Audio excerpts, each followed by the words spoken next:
Okay, so let's go over. I think that you will have no problems installing Visual Studio Code at home, so I will not go over that. It's just an executable you have to download, and it's free. Can you see okay in the back, or should I make it? Okay, very good. Skip over live server for now. We're going to add it later, but it's not very important, so we can be fine without it. Don't worry about live server. So then the next stop is the web server. Who is going to remind us why do we care? What is the purpose of a web server? Why do you need to have one? Please. That's right. You want to be able to see your website on the web, and then the web server is where those files go to propagate on the web. If you remember, you can say your name when you speak up so I can learn your name, since a lot of new faces in this class. But that's why we need the web server. And so we talked about, please. Yeah, it's basically like storage, but it's more, sophisticated because it has internet protocols that allow it to propagate on the web. Another question. Sure. So if I start also up there, like Ozen or the rest with files, that get infected too? No, so that's the other thing. This is maintained by a big team of people who will, keep it safe. Like there are things that happen sometimes, denial of service attacks and things like that. But generally speaking, it's a lot safer. It's not just safer, but I think the main reason there are other options if you want to be safe, but it is safer. But it also the main reason is because you can then give the link to your friends and they can see your website. All right. So we talked about what web server. There are several different options, and I think Carolina, did you post? I don't know if you had a chance to look at the discussion, but you found the free web hosting service. If you really don't want to spend money, then go ahead and you can look at what Carolina posted. Generally, the free services are free and they're just not very good. So it's up to you. I will not help you troubleshoot a free server because I'm not recommending you get one, but you can. I'm not going to say no. My recommendation is to get DreamHost. And so I also found a discount, a student discount. So I posted an announcement here. If you are going to get DreamHost, then you can use this promotional demo that expires, I guess, on October 2nd, and try to get some discounts. All right, so that's one option you can do. The main thing for you to ask yourself is, do I want to invest for 1 year, or do I just want to get 1 month and check it out? It's up to you. Maybe you can do a month and just see. But if you're staying in the program and you're committed, you will be required to get the service. Okay, so just that's up for you to decide. So you're looking at about what did we see last time? $6 a month or something like that for the hosting. Well, about the monthly payment, what are like a one-time pay for business? I mean, you can if you want to. It's cheaper if you pay. The more years you pay for, the cheaper it is. But then you have to come up with $100 instead of $5. So maybe you don't have that right now. I don't know. Maybe you do. So it's just really up to your, I guess, personal finances more than anything else, how you want to do it. Generally, the bigger. Sorry, go ahead. No, I was just asking, how long do you think really gonna need it for the whole year? Yeah, I mean, yeah, because you'll be in the program for 1 or 2 years, so you will need it, or maybe longer, right? Yeah. And also, if you're in web development, you need to have web presence, right? So you will need it even to put your portfolio pieces and get jobs and things like that. So there are reasons to have it. And like I put in my discussion comment, DreamHost is the gold standard, so it's the best option. You can take my word for it, and Bill Newman as well. Yeah, so there are different plans. There is one that has unlimited. You can cost however many you want, or you can get a cheaper plan that only has one, right? And you can also change. Now, if you get a monthly, just be aware that if you're planning to exit DreamHost, make sure to contact them because they'll just bill you automatically each month. So just make a note on your calendar. 30 days are up. I need to contact DreamHost to cancel. Or you can go and cancel it yourself. Do you have any other questions in terms of, so who is thinking of getting a monthly? I'm just trying to figure out what you guys are going to do. Who is getting a monthly, you think? Maybe? All right. Who is thinking of getting a yearly plan? Okay. Yeah, I mean, again, if you have the money, if you get the yearly, it will be cheaper in the long run. And if you're getting the yearly, make sure to go through this link so you can get the educational discount. Okay. So you just type in the Yeah, so I posted the link, so just click on the link oh, under announcements, and then you're going to get started and follow the instructions. And one of the reasons we like DreamHost is because their customer support is very good, so you can always chat with them and they'll tell you what you need to know if you're lost in the process. So, okay, so you have decided what to do, and you want to have DreamHost. Let's see what happens from here. I haven't. Okay, so it takes us to the page with the plans. And again, you can pick the annual hosting.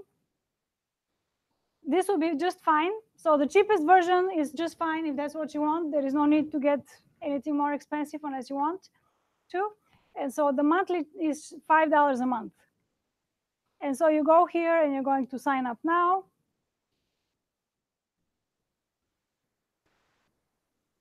And then you need to create your account. So I already have an account, but you will create a new account.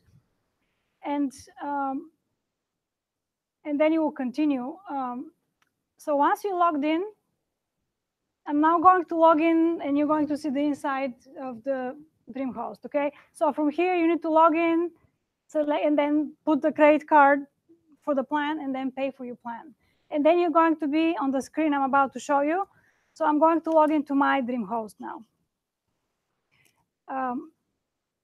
Let's see here. When they enter your email address, how come your actual email doesn't work? Every time you have to create a new email. No, you don't. You can just, once you have one, once you create the email and you create a password, it will let you log in.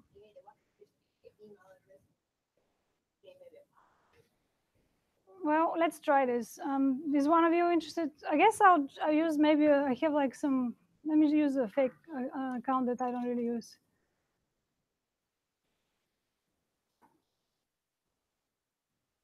All right, so I'm going to create a password called test, which you never usually, or they don't allow that even, all right. Test 1, 2, 3, 4. Don't do weak passwords, but this is just, I'm not going to put my credit card here. And let's see where it takes us. All right, so this will be your next screen. And then this is where it's going to prompt you for the domain. So let's talk about what is the domain and why do we care. Who remembers? What is the purpose of a domain?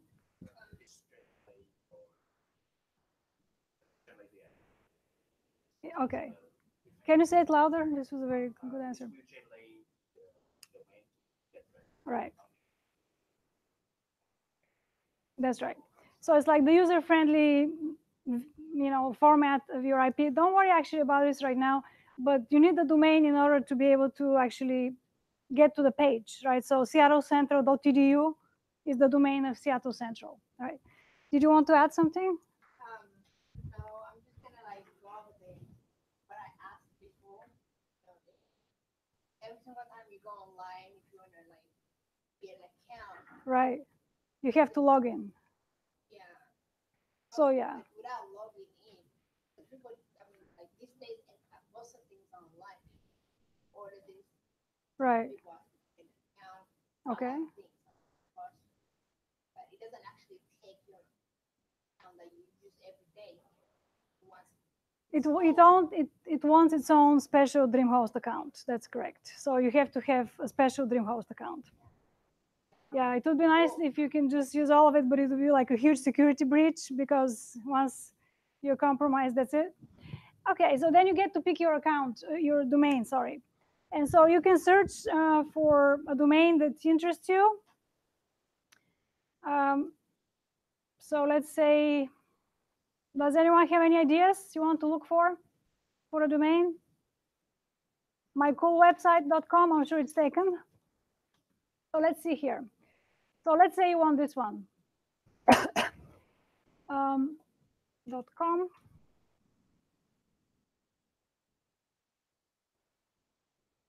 Okay, so it's unavailable, and this might happen to you, especially if it's a more common phrase, probably unavailable. So you're going to need to figure out something more unique. But what I wanted to do was, I wanted to show you the Dream Hosters, which is free. So let's see where this is from this page here. Okay, so take a look, that's important. You can pay for domains, and you can see here what they're doing. Actually, it's a lucrative business of flipping domains if you're into this kind of thing. But in any case, mycoolwebsite.com is not available. And you probably don't want to pay this kind of money, or maybe you do. There is a free option at the very bottom of the page, and that is start with a free Dreamhost or a subdomain. That's the one I have, and I recommend you get it because it's free. So then I'm going to click here. And so now we can search for, so I already have Stani Meredith. I know that's taken, so I'll just do Stani Meredith 1. And I don't think this one is taken, so we can see what happens here. Okay, so it's free.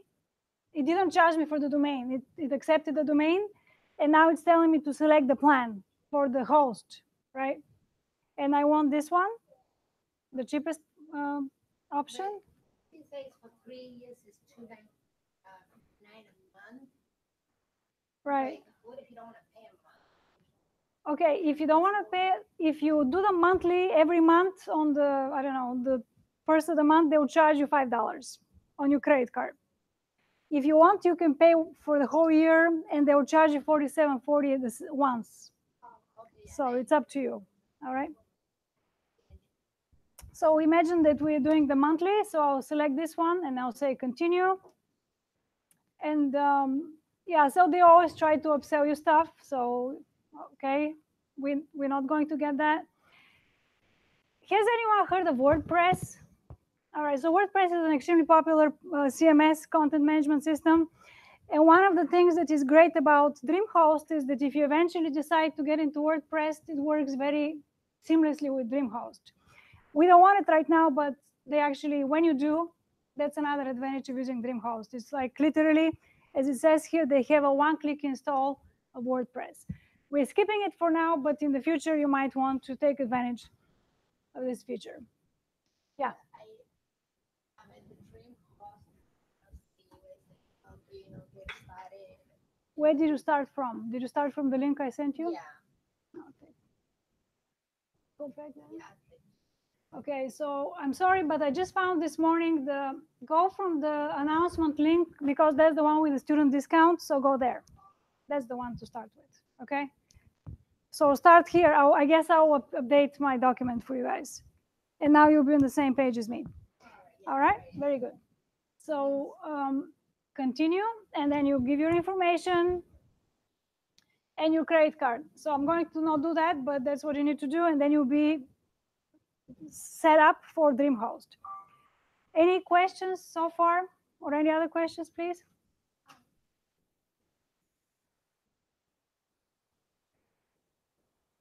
Yeah.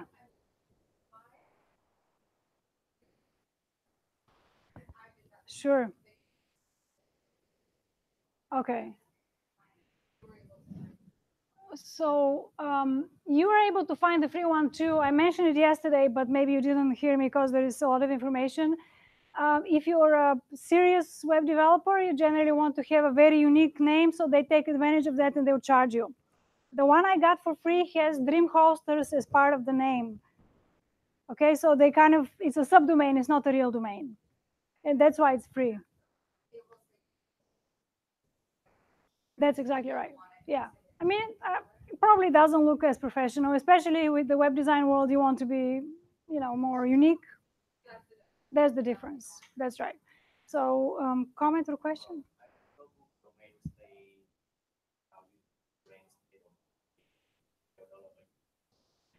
So, yeah, absolutely. There are different places, such as Google, where you can buy your domain. It just becomes more complicated if you do that, but it's possible.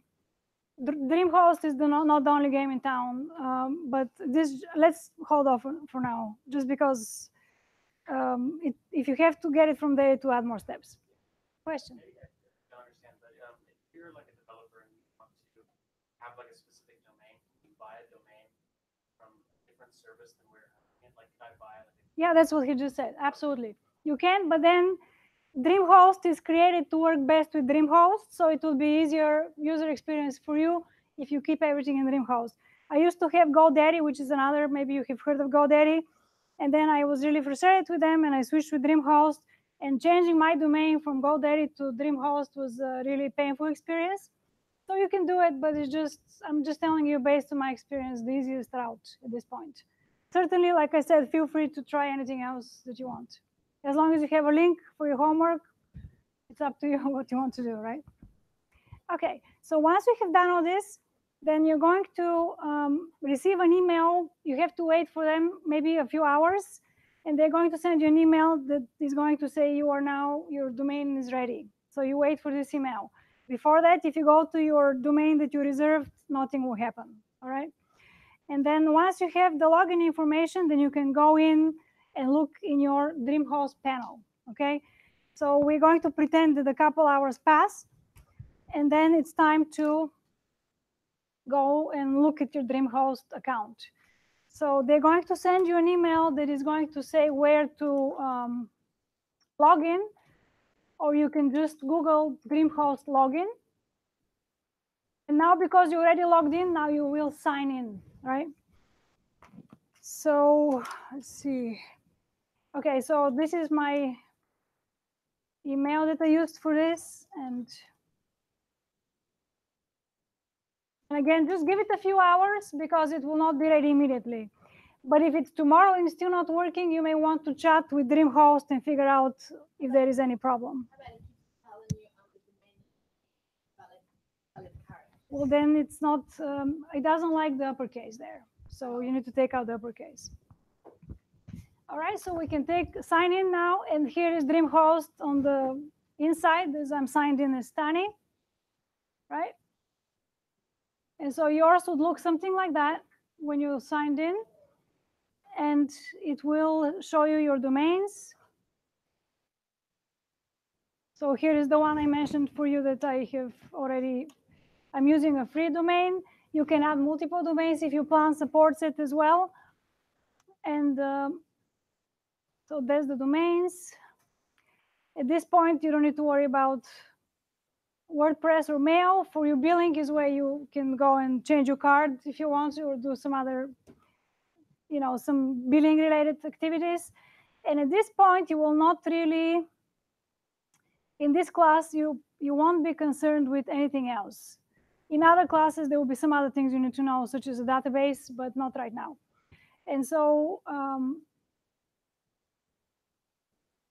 so the name of my host is, my username for my host is not your email. That can get confusing. They will email you your hosting username. So that will come to you in an email.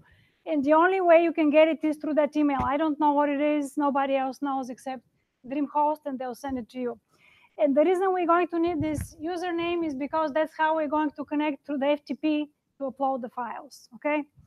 And here somewhere you also will change your password. So I believe it's here. Let's see. It's in the user probably, right? Okay. So it might be from here too. Well, what is here? Just curious.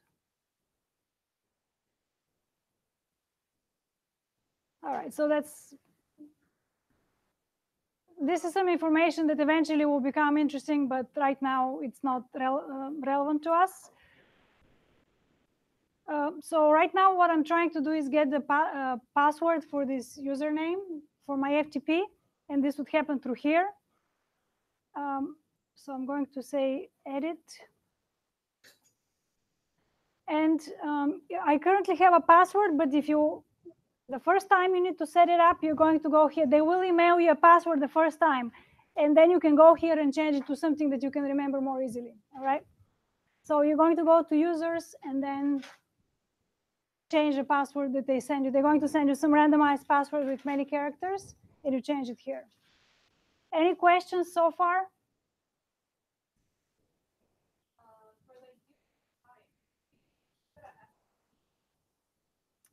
So by default is SFTP. It's recommended to use SFTP when you can, so I would keep it like that.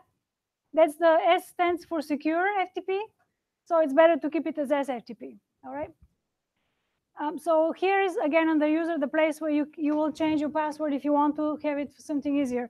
and write it down somewhere so you can have it. You're going to need to use it a lot if you think you might forget it. Okay, and pretty much that's what you need to know at this point. So now that you have set up your account, you know what your host is and you know what your password is. And then at this point, you're ready to start uploading files to DreamHost. All right. So I'm going to exit out of log out here. And anytime, let me show you something else. At any time you're lost and you don't know where something is, then you're going to do a live chat. Select the topic, so a website, chat with an agent, request a live chat, and then you're going to type your question, and they will answer you pretty much quite quickly. So sometimes they're very busy, but usually they'll be very quick to answer you. So if you feel like you're lost, where do I change my password? I forgot there is so much information. Ask the chat and they will tell you. Okay, so that's very helpful to know. And it happens from support up here. That's how I got this account for the student discount, because it's not longer posted online, so you can just find it Googling for it. So I chatted with them and they gave it to me. All right, so now that we're done with all this, what we can do is you have completed steps domain web server and step domain. All right. So just out of curiosity, how many of you are thinking of getting a free DreamHosters domain? Okay. And the rest of you have special unique domains you want to get? Yeah. Okay, that's great. And of course, the domain can be for your business, and it can serve various purposes.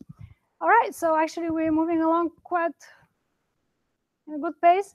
The domain, the web server, and then the last bit is the FTP transfer program, which we use FileZilla. Does anyone remember the purpose, or you can read it, but does anyone remember what is the purpose of the FTP client? Please. Do you guys agree? To upload your web pages? File transfer protocol to upload your pages from your local machine to the web. So let's take one of the files that I just created and see how this gets posted. And again, this is all recorded, so you can pause it and then go back and reference it as needed. I know it's a lot of information, but once you get it done, it will be, you don't really have to revisit it that often. So I'm going to make sure I still record. This is still recording here. Let's see. Yeah. All right. Okay, so the tool, it's called FileZilla, and it's a free tool that you're going to download from the, let me show you again. I think I showed you last night or yesterday, the day before. Download the client. Make sure that you do not the server, you want the client. So exactly this thing right here, the big green button. The server is has different uses. So download FileZilla, run the executable, and then you will have it installed. And when you do, then you're going to your start. So now you can all do this even though you don't have the credentials. Maybe I'll let you use mine. And maybe they will be concerned that we're doing a denial of service attack if all of us try to. That might be actually a fun thing to try, right? Maybe we should do that. Okay, so go ahead and do, click here, and then search for FileZilla. And again, you can right-click and pin to taskbar so that you can have this easily accessible next time. Let's see, double-click and. I downloaded it. Is this yours or from home? This one right here. You just need to finish the installation. So click next, and then it should be okay. Yeah, accept. Okay. Yeah, so just need to finish the installation, it looks like, and you'll be fine. But on the lab machines, it's already installed, so we have it here. So here is FileZilla. See here. Well, I hope it's installed, otherwise.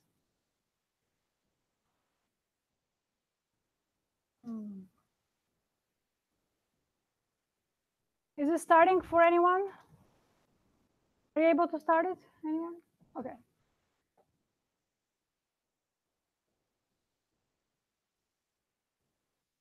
Why is it not starting for me?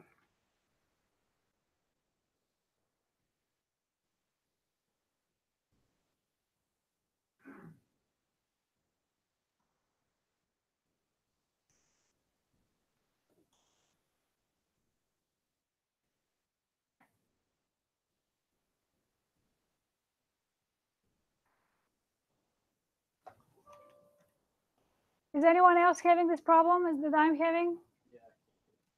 Okay, so that's an IT issue, it looks like.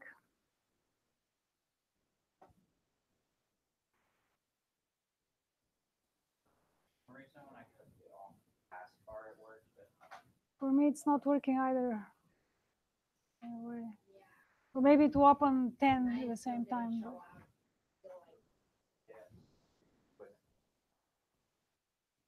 Well, I'm not on this. I need to probably go and talk with someone. Yeah, it looks like it's not installed properly. I don't know what this is, but still, Um, they grow other stuff. okay, I'll take a look. So let's do this. Let's do an early break because I can't bring this up, and I'll go see if the tech support people can come and help, and then we're going to continue in 10 minutes. But then my recording is going to drop. I wonder if I can install it again. I wonder if, let me try this real quick. Probably won't let me, but who knows.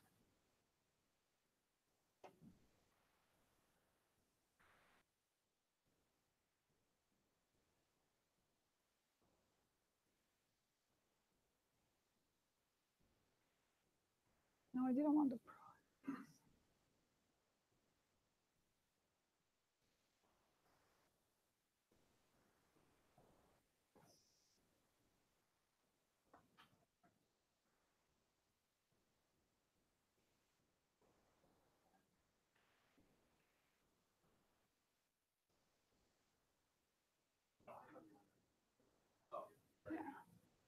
Who else is having trouble with puzzle?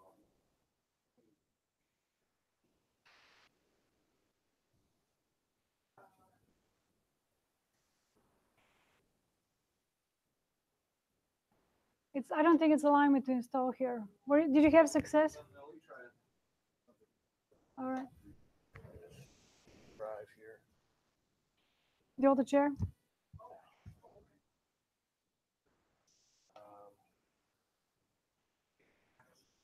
Say yes. There you go. Oh, yeah.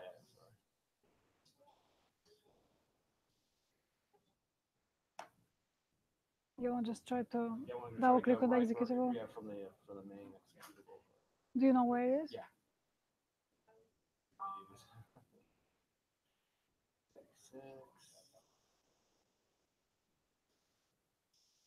We can search for it. Just search for it. Oh, yeah.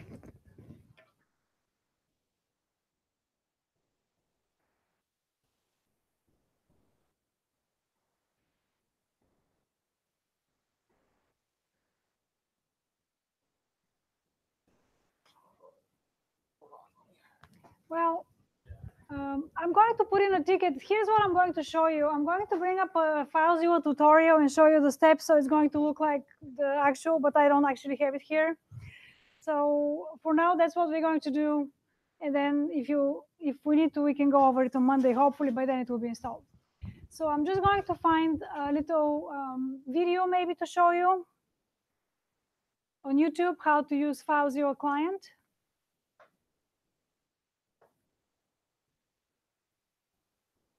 All right, so YouTube. FileZero client tutorial. All right.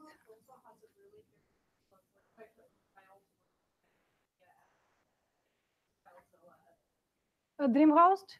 Okay, all right, let's go to this then. Although a video is nice, but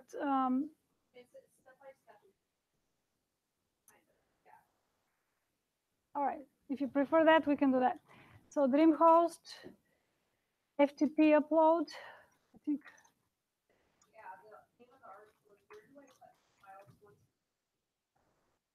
Okay, I think I have shared the link with you. Here we go.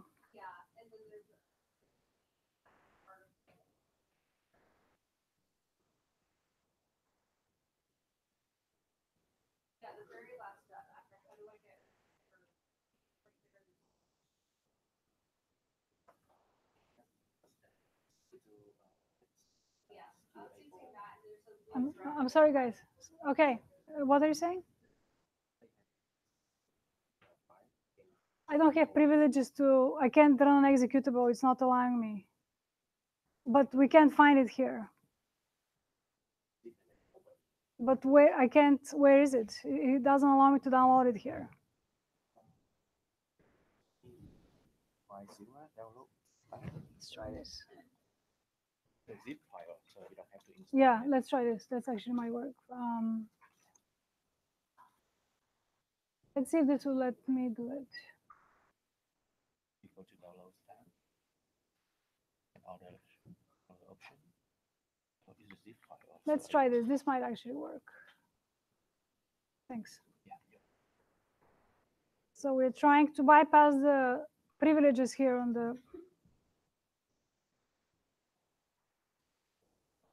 All right, this might actually work. Might have to put yeah, show in the So it should be on the downloads. There it is. extract. Trying to.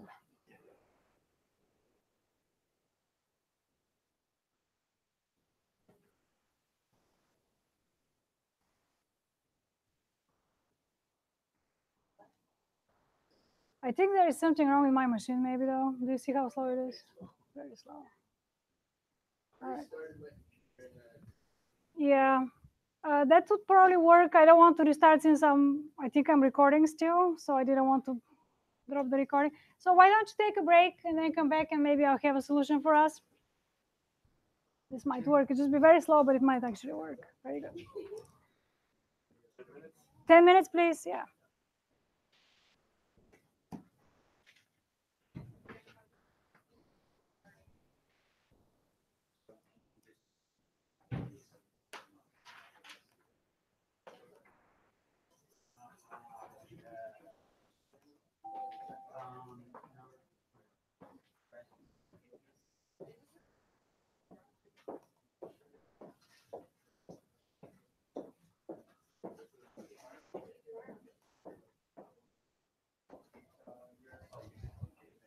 All right.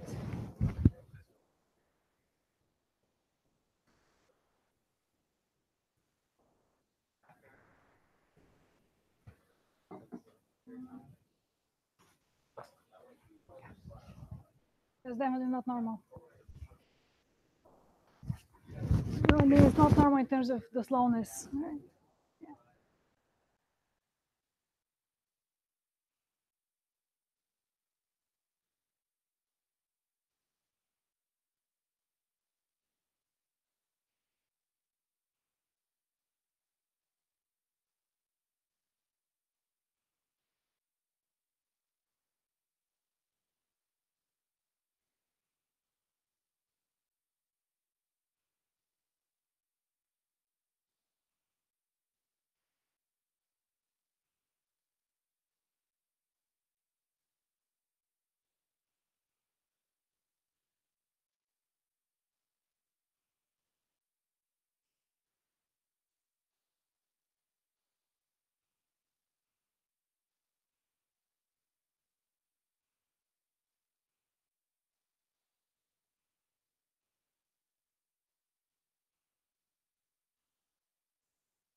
Humid. It might just be slow, you know. My folder name is untitled. The folder is empty, is what it's saying.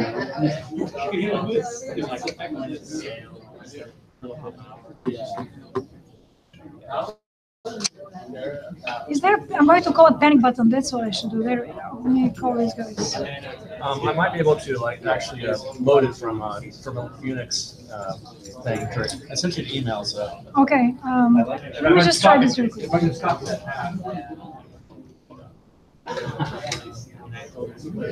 All right.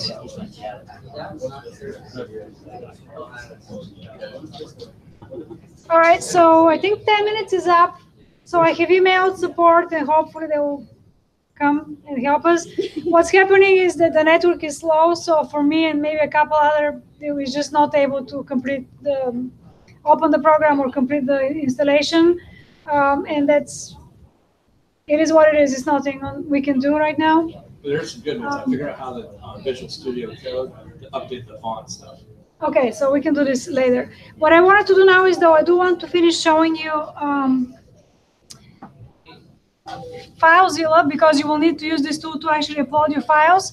And I guess the way we were going about it was through the DreamHost. Let me try this here. Is my event still up? Yeah, okay, very good. I think because my drawing is format for Mac. Oh, no. It should be for Mac.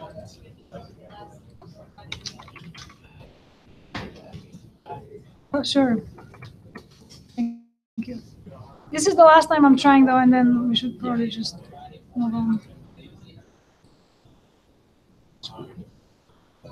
Oh, it's still saying it's empty. Thank you. Yeah, that's weird. Yeah. All right. Okay, so take a look up here. This is pretty much screenshots of what's going on. And I'll post a link to this as well. It's fine. We haven't done anything since. All right, so what you need in order to connect to FileZilla is your FTP credentials. Let me close the door.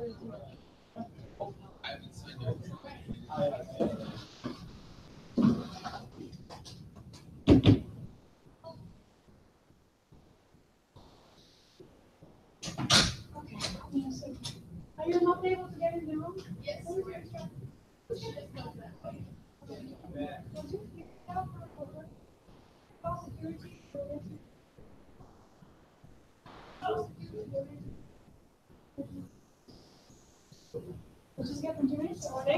I heard a rumor that they can just do it. Yeah, it's true.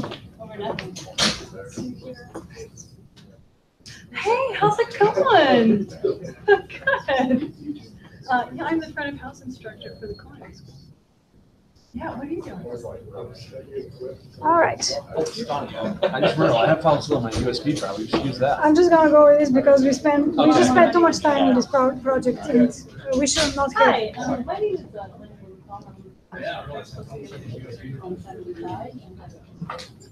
You can bring my phone up, so it's be there.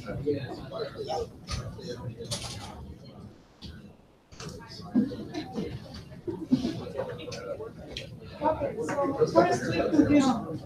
In any case,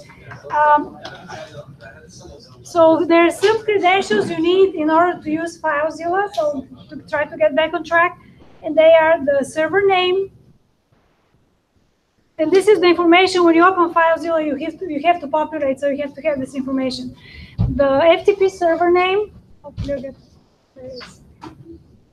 Thank you so much. Sure.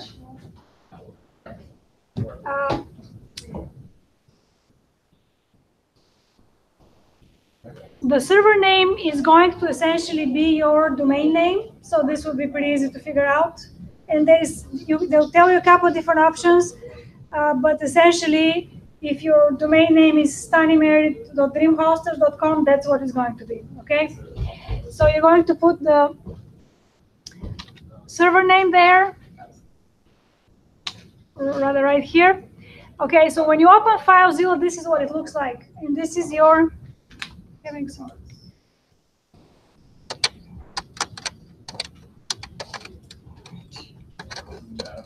You know when the computer asks you to move 18 inches to the computer? Yeah, I say yes. I mean, if you trust the program, you should say yes in this case. So this is your host name, okay? So your domain is going to be what you put here. And I'm going to assume that your site is hosted on DreamHost, so you put your host name here. Your username and password are going to come from an email that they will send you, right? So you're going to copy the username. By username, you saw it is STMAR6 or something like that. You put it here, and then the password that you created, you're going to put here. The port usually you can leave blank at this point, and then you can use Quick Connect. And when you do that,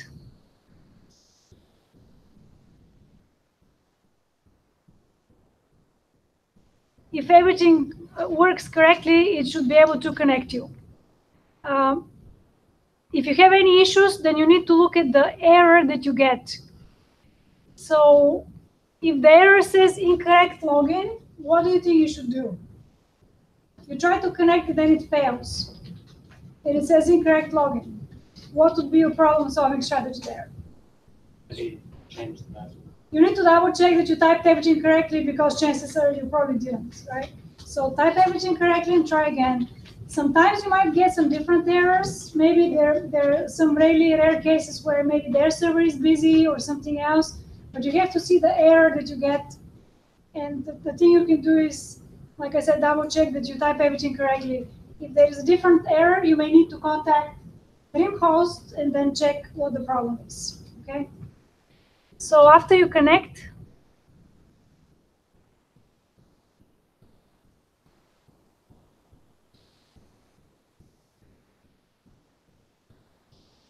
I don't really like this article, actually. I'm going to do what I was going to do originally.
I don't think there's sound, so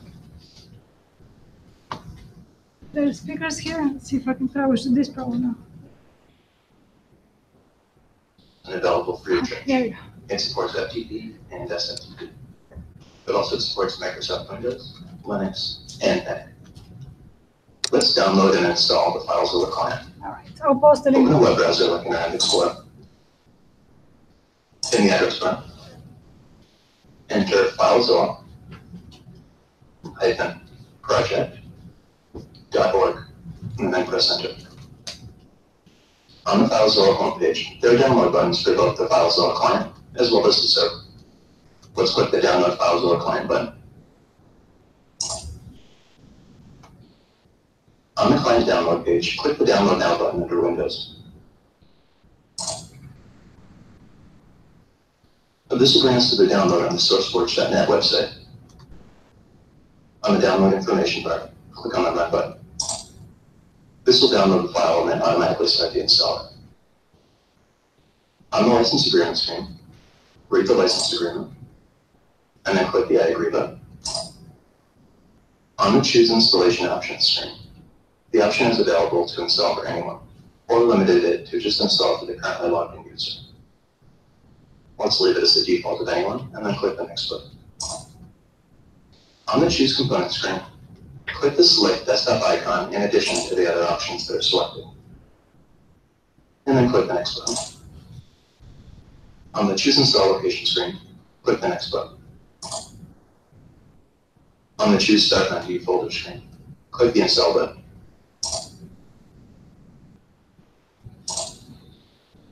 On the completing screen, deselect Start FileZilla Now, and then click the Finish button. I don't want FileZilla to start automatically because I want to show you the two ways that you can go about opening the FileZilla client. Option 1, you can double-click on the FileZilla client icon on the desktop.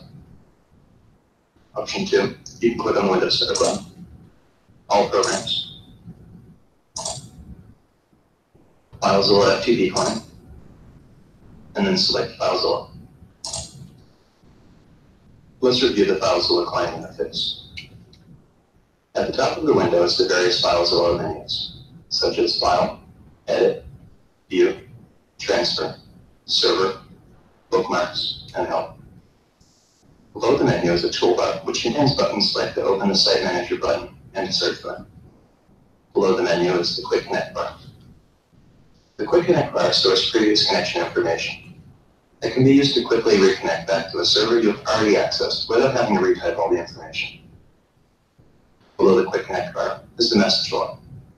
The message log is used to log and display system events, such as when a transfer has started or stopped. The center of the window contains the local pane on the left and the remote pane on the right. The local pane displays a directory tree of the files and directories on the local computer. The remote pane displays the files and directories on the server that the FileZilla client is connected to. At the bottom of the window is the transfer queue.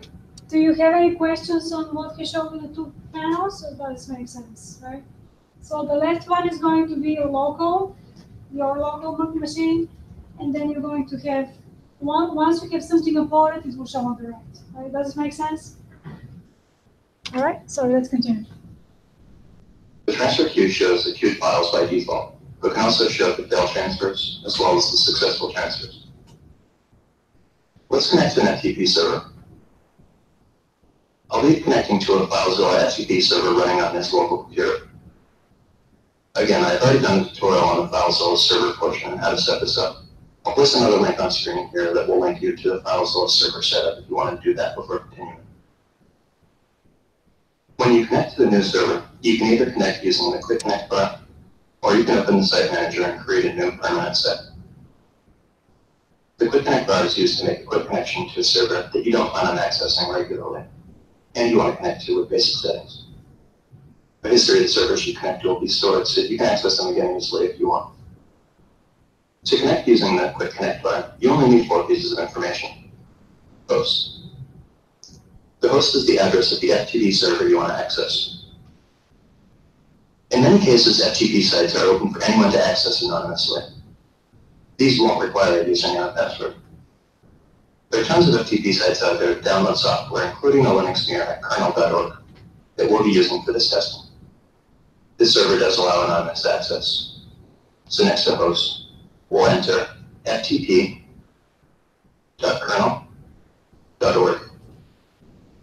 Username and password. Some FTP sites will be private and require a username and password. FTP sites for businesses will typically fall into this category. In this case, we're just going to leave these blank, which will denote that this is an anonymous access.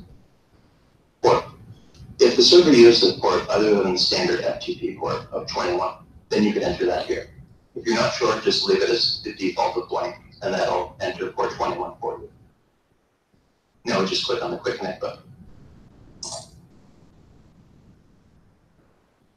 Once the connection is successful, a directory listing will appear in the remote pane.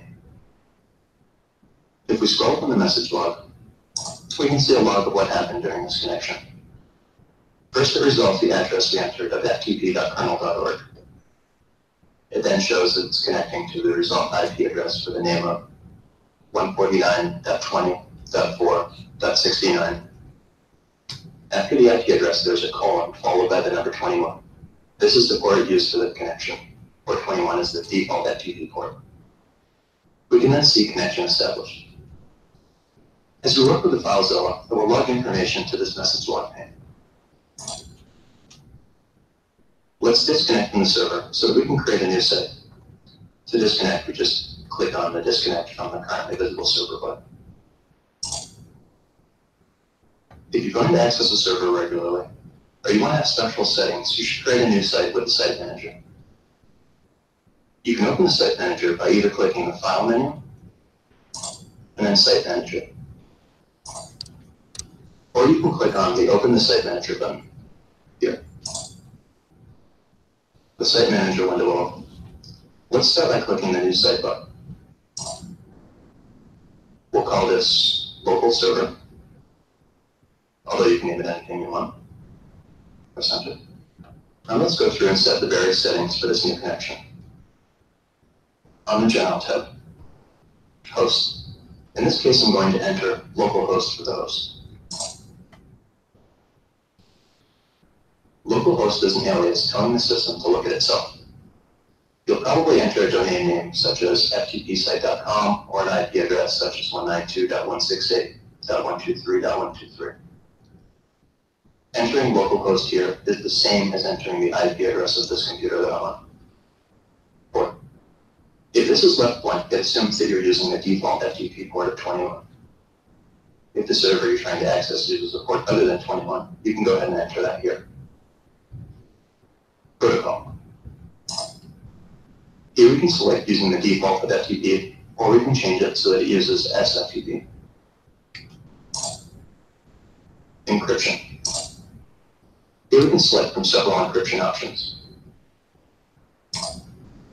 This server doesn't use any. Sorry to keep on interrupting, but so some differences. You should change to SFTP when you're setting yours up, and then don't worry about the encryption.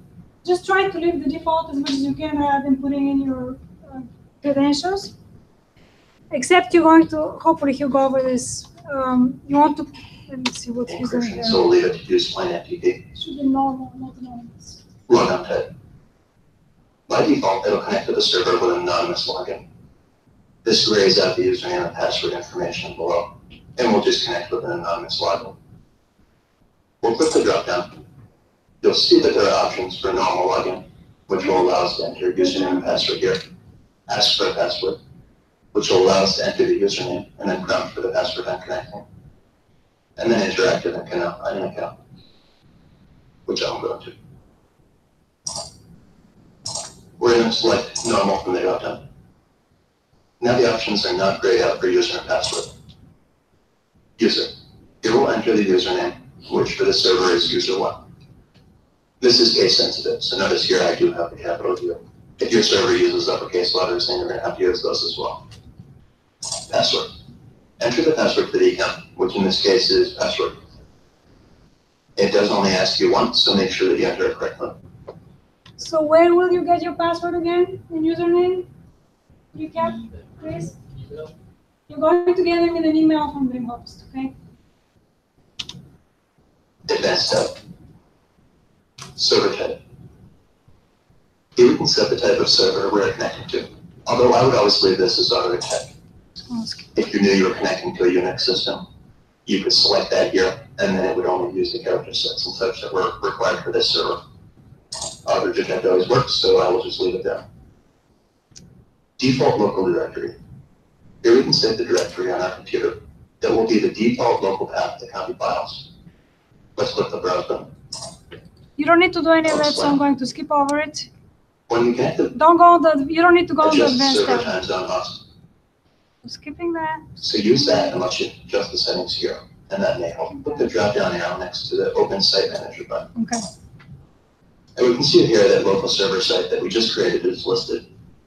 If there were more than one site, they would be shown up here, one underneath the other. So now we just need to click on local server. We can see from the message log that we're logged into the server net. If you look at both the local pane and our remote pane, we can see that they are broken up into a top and bottom. The top pane of each section contains a directory tree showing the folders that are in the local and remote sites. The bottom pane contains the files and folders inside the folder selected in the directory tree above. As we change the directories, we can see that the files will change. Let's review navigating the directories on the remote site. If we look at the remote site, we can see that we are placed in the root directory on the server that's represented as just a /. I have a test file for testing in the root file, and there's also a folder called private link. If we double click on the private link folder, it'll open it up. We'll then see a new text file called private.txt that shows us that we're in the private link directory. We can move back to the parent directory by double clicking on the folder link at the top that has 2 dots in it. So on DreamHost, this is going to look different. The folder where you want to drop your files is going to be the same as your domain name, so that's all you need to remember, all right? So instead of just having 1/, there will be many directories there, and one of them is going to be the name of your domain, and that's your folder, all right? Let me see if I can show you a picture of that. This is not making me happy how it's working out, but doing the best we can with the limitations of technology. So DreamHost.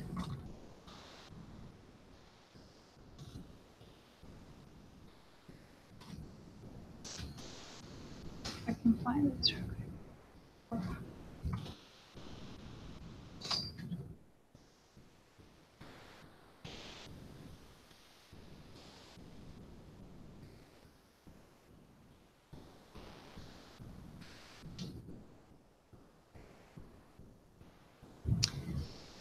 All right, so yours is going to look something like that.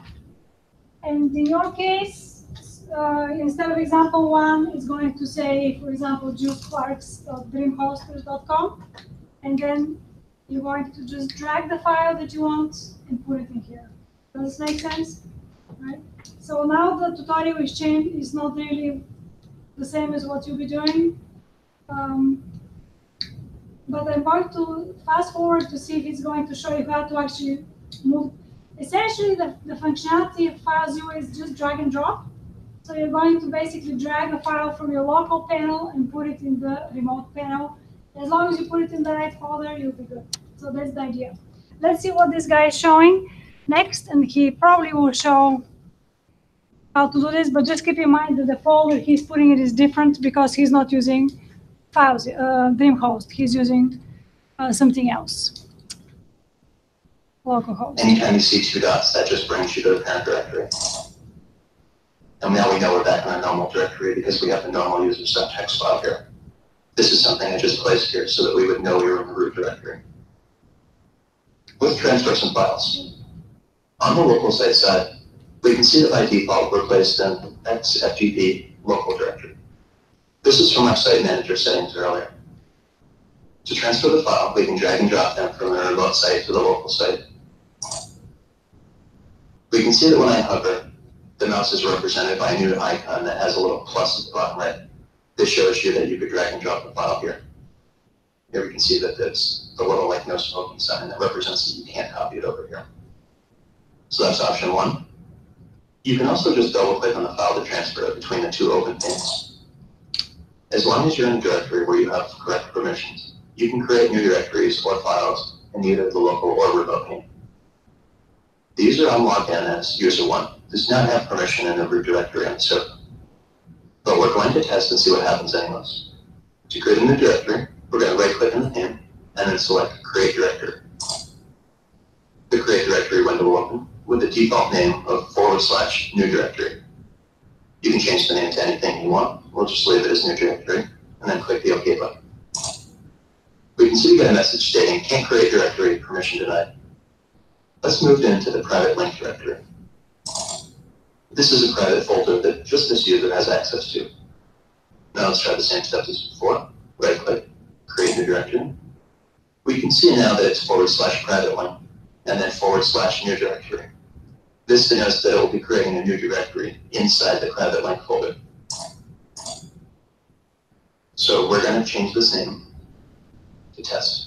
Keep in mind here that you have to have the /s in front of this or it won't work. Click the OK button. And we can now see that we have a new folder named test.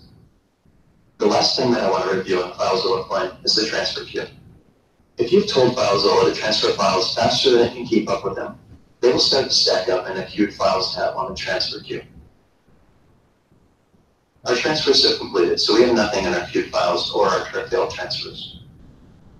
Let's change to the successful transfers tab, where we can see our completed transfers.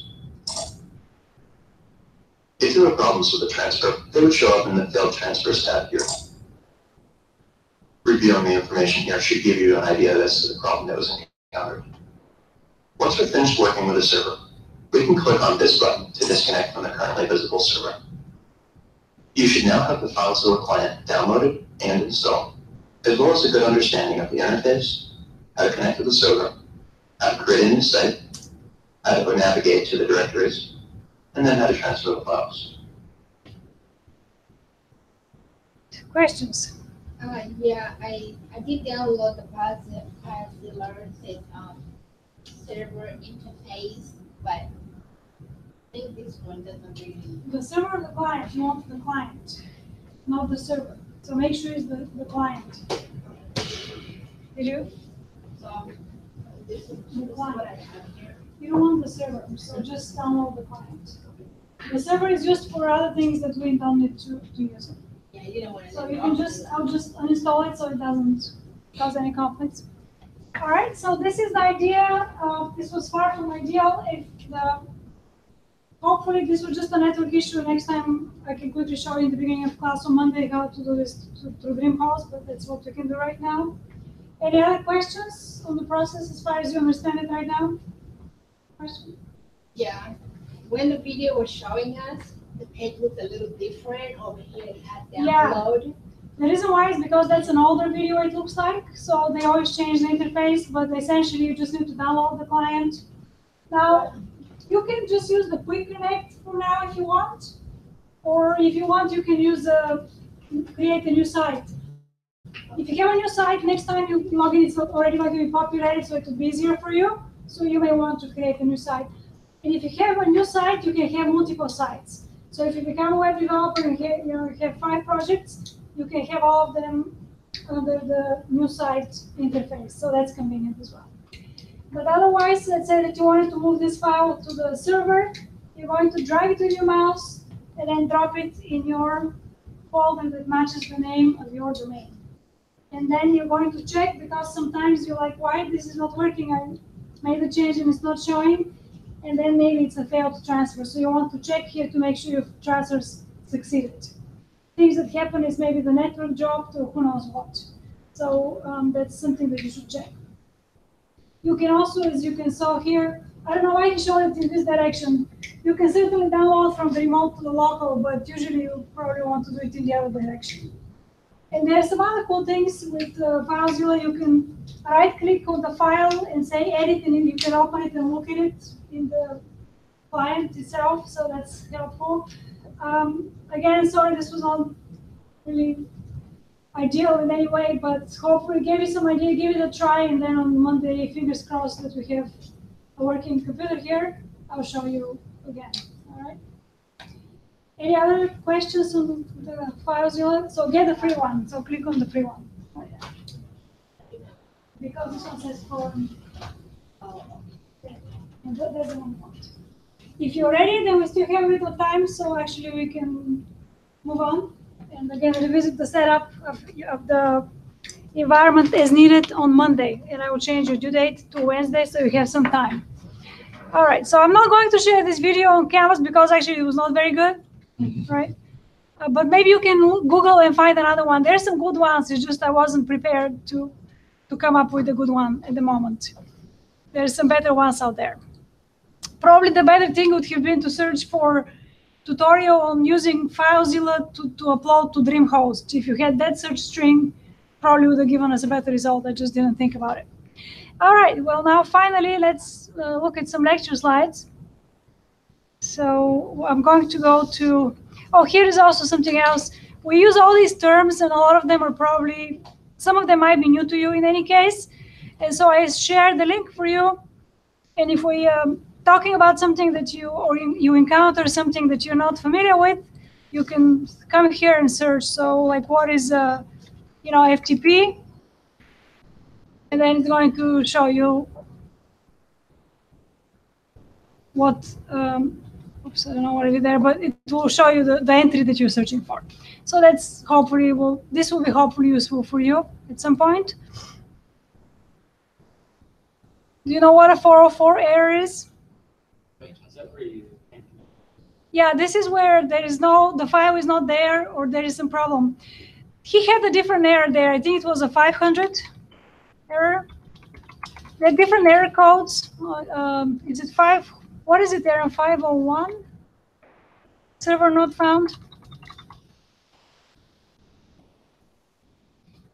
In any case, they're different. Well, this should show up. I don't know. So 404 actually is server not found. Internal server error is the one I wanted to show you. Right, 500. Okay. So I don't know. It looks like it's not there, but if it's an internal server error, if you see this kind of error, this means that it's not on your end, it's on the end of the server itself. That's kind of rare, but essentially you should email DreamHost and say, do you guys have is your server down for some reason right now, okay? So you discover a lot of other information in this way, but in any case, that's the dictionary of terms. And so, here.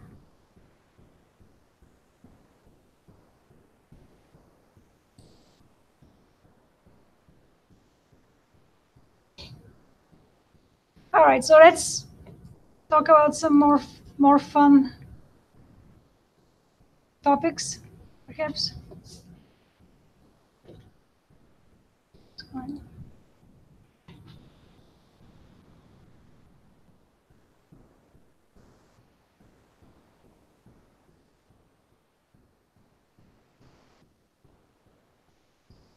All right, here we go.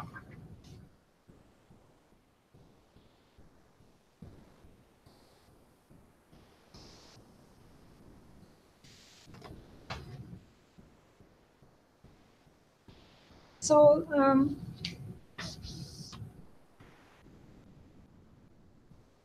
so what is actually HTML used for in the realm of developing web pages? HTML is part of the Trinity, if you will, HTML, CSS, and JavaScript. So if you want to be a front-end developer, those are the 3 technologies or languages that you need to learn, and you will learn.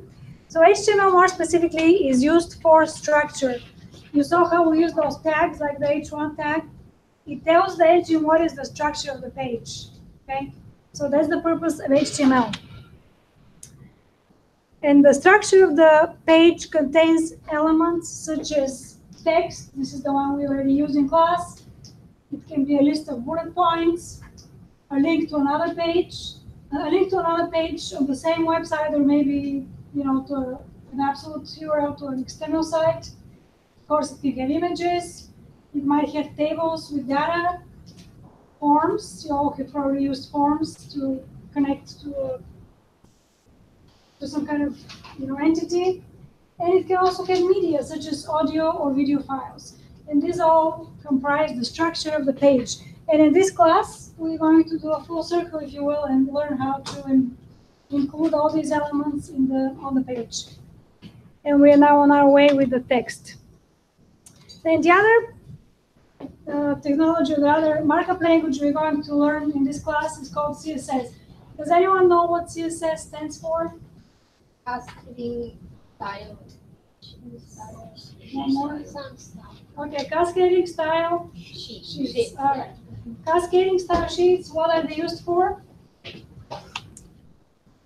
They're used for the presentation. In other words, to make the page look visually, more appealing, if you will. Style the page, and also we use CSS to create the layout of the page. So you have maybe you organize your page with a couple of columns. One column is maybe with the navigation, and then another column with the content or something like that. So we use CSS for this purpose. And currently we are, by the way, on HTML5, and CSS3 are the latest renditions of these technologies. All right. So here we go. We've been trying all day today to do this, right? Trying to get our files from the local to the server. This is a bit of a visual here with essentially how the web works. I don't know if I'll go into this, but you're probably all familiar with ISP providers. If you have Comcast or some, I guess it's only Comcast, otherwise I'll switch. Then you have an ISP provider and they sort of manage your network, and then they're going to contact the DNS server and then return an IP address. Are you familiar with the IP address concept? Okay. So it's going to be this address with multiple digits. And as we talked earlier, each domain will also have a unique IP address. So the domain is the friendly version, if you will, of the unique IP address. Can you explain what the DNS server? In this case, this is talking about the domain name system. So there are a lot of layers to what we're discussing here. And essentially, there are a lot of organizations and layers that sort of distribute things around, and this is what a domain name system is. The other thing that is of interest here is that there are different protocols that go. So you have a protocol on the level of a computer, and you have a protocol on the level of the internet. And this is the one we're more concerned with here. This would be if you have seen HTTP or HTTPS as part of the URL, this is the protocol that actually sends information on the internet, okay? Essentially, the domain name system is like a broker of pages or names for IP addresses, right?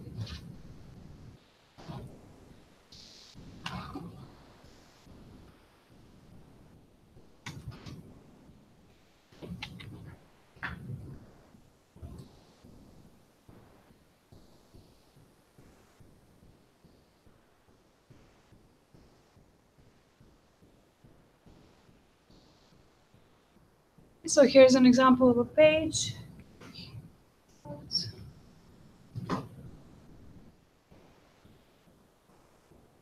And we take the analogy with a newspaper, but we have a heading or a headline. We have text, as you can see, and an image. And then a subheading is going to be a different tag. So essentially, everything is going to be a tag. Does this make sense now? All right. And then we also have different mediums to talk about. So at some point when you create a page, you need to be concerned about the page looking good on this desktop that is a very big resolution. And then you want to look at the page on your phone and it should still look good. So that's what we refer to as responsive web design. And we're going to use CSS to actually make your pages look differently on different screen resolutions.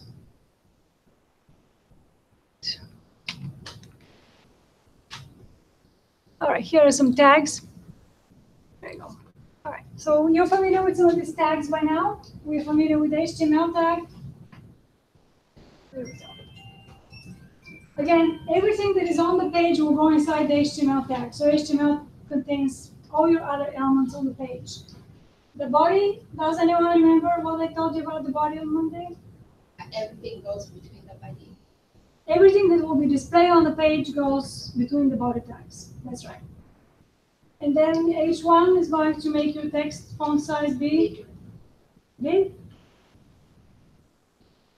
then P, a paragraph, we use paragraph. Paragraph is just the sort of default size. And then H2, I'm going to show you on the next page. It's just a little smaller than H1. So the H tags go from H1 all the way to H6, right? And then you can control the size, although that's not really what they're used for. Here's a closer look at the tags. This is what it would look like. You have the angled brackets and then the name of the tag, in this case a P for the P character. And as we already noticed, you have a / for the closing tag. Almost all tags, not all, but almost all tags have an opening and closing. There are a couple that only have their standalone tags, such as the break tag. I'll talk to you about it later. But we have an opening tag, a closing tag, and then the text that is going to be controlled by those tags is going to go in between, and that's why we call it also inner HTML. Right? Any comments so far? Questions?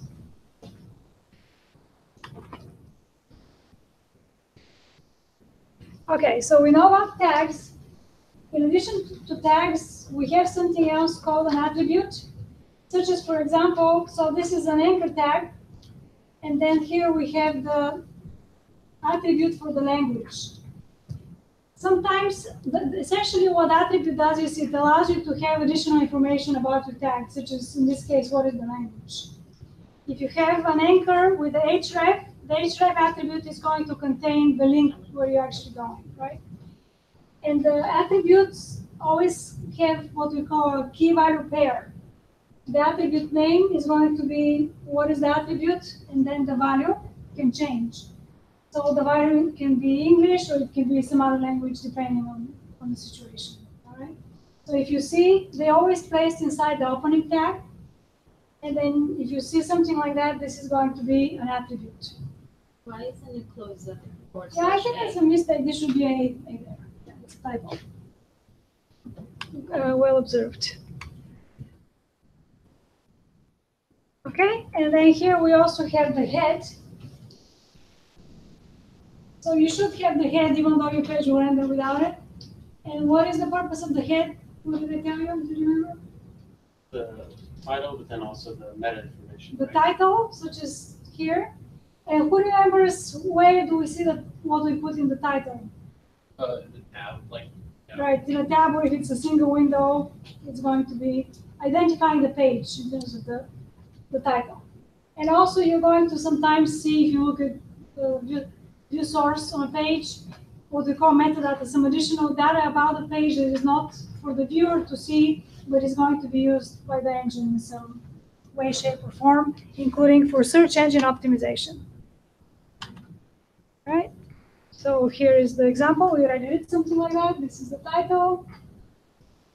And these are our 2 paragraphs showing.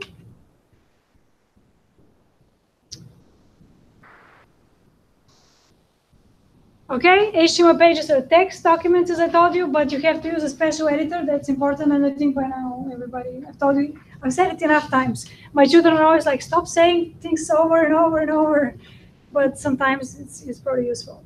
Yeah. Right? I think it's useful. Thank you. And so, in summary, again, HTML is text. It uses tags. This is the way that you format your pages. And you can think of the tags like containers, and then the information inside is going to be formatted according to the tag you use. Does this make sense conceptually? It's pretty easy to learn, I think. And sometimes you hear tags referred to as elements. And as I mentioned, they usually come in pairs, but sometimes they might be single tag. And often you'll see we're going to use attributes, so we'll learn more about attributes, but they do appear always in the opening tag. And they come in a name value pair or key value pair. And we're going to learn all kinds of different tags in this class. And so that's all for today. And sorry this was not very smooth with the FileZilla, but I mean, the computer just didn't work. So, any last questions? Comments? Yeah. Aaron? Okay, sorry. Is everyone here having slowness with your machine overall the last couple of days? And if so, file a ticket with if you go on your school website, EAD, it's the help desk that you can go file tickets on.